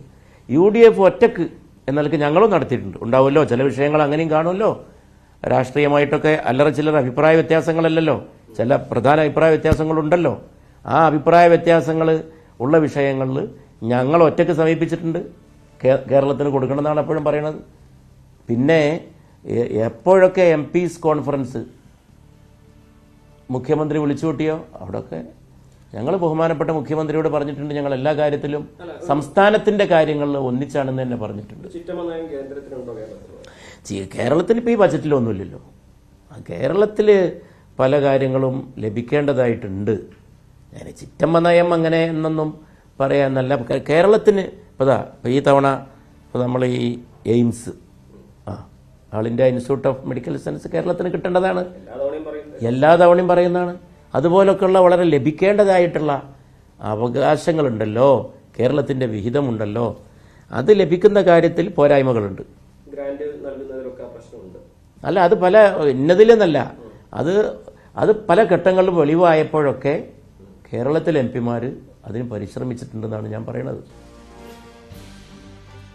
ഇന്ത്യ മുന്നണി ഒന്നിച്ച് മത്സരിച്ചാലും ഭിന്നിച്ച് മത്സരിച്ചാലും ലക്ഷ്യം BJPയെ തോൽപ്പിക്കുക എന്നതാണെന്നും അബ്ദുൾ സമദ് സമദാനി MP. ഇന്ത്യ സഖ്യം ശക്തിപ്പെട്ടു വരികയാണ്. രാഹുൽ ഗാന്ധി പ്രത്യാശയാണെന്നും വയനാട്ടിൽ രാഹുൽ മത്സരിച്ചാൽ ഗുണം ചെയ്യുമെന്നും സമദാനി ന്യൂസ് 18നോട് പറഞ്ഞു. പ്രതിപക്ഷങ്ങൾ ഒന്നിക്കുക എന്നതിനേക്കാൾ ഓരോ പ്രതിപക്ഷം ഒന്നിക്കുന്നുണ്ട്. പക്ഷേ പ്രതിപക്ഷ പാർട്ടികൾ വളരെ സംഘടിതരാണല്ലോ ഇതിനെതിരെ. ഇപ്പം തന്നെ നമുക്ക് കാണാൻ കഴിയുന്നില്ലേ, പ്രതിപക്ഷങ്ങൾ ഒന്നിച്ച് മത്സരിച്ചാലും അല്ലാതെ മത്സരിച്ചാലും അത് എത്ര കണ്ട് തെരഞ്ഞെടുപ്പിനെ സ്വാധീനിക്കുന്നുള്ള അപ്പോൾ മാത്രം വോട്ടിലൂടെ മനസ്സിലാക്കേണ്ടതാണ്. പക്ഷേ ഒരു പരസ്പര ധാരണ ഇന്ത്യയിലെ പ്രതിപക്ഷങ്ങൾക്കുണ്ടല്ലോ. പിന്നെ ഇന്ത്യ സഖ്യത്തിന് അങ്ങനൊന്നും സംഭവിച്ചിട്ടില്ല. ഇന്ത്യ സഖ്യം ശക്തിപ്പെട്ടു വരിക തന്നെയാണ്. അത് തുടങ്ങിയ പോലെയല്ല എന്നുള്ളത്. പല സ്റ്റേറ്റുകളിലും ഒരു സമവായമായി കഴിഞ്ഞു. അപ്പോൾ ഇന്ത്യ സഖ്യം ഒരു വലിയ യാഥാർത്ഥ്യമാണ്. യാഥാർത്ഥ്യം മാത്രമല്ല, അതിൻ്റെ പിന്നിൽ ജനമുണ്ട്. അതിൻ്റെ പിന്നിലുള്ള ജനമല്ലേ ശ്രീ രാഹുൽ ഗാന്ധി നടത്തുന്ന അദ്ദേഹത്തിൻ്റെ ഭാരത് ജോഡോ യാത്രയിലൊക്കെ നമുക്ക് കാണാൻ സാധിച്ച അതാണല്ലോ.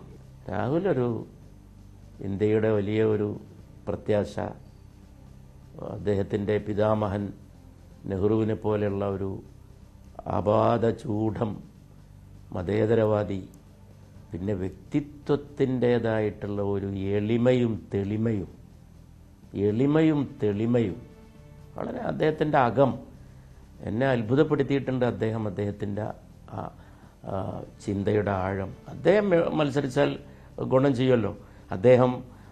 രാഹുലിൻ്റെ സാന്നിധ്യം തന്നെ വളരെ പോസിറ്റീവാണ്. അത് ഇന്ത്യ സഖ്യത്തിന് മാത്രമല്ല, ജനങ്ങൾക്ക് പോസിറ്റീവാണ്.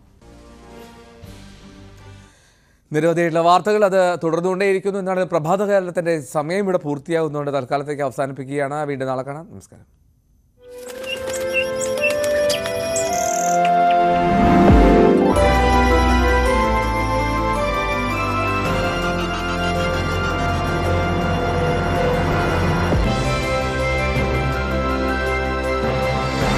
ഈ പരിപാടി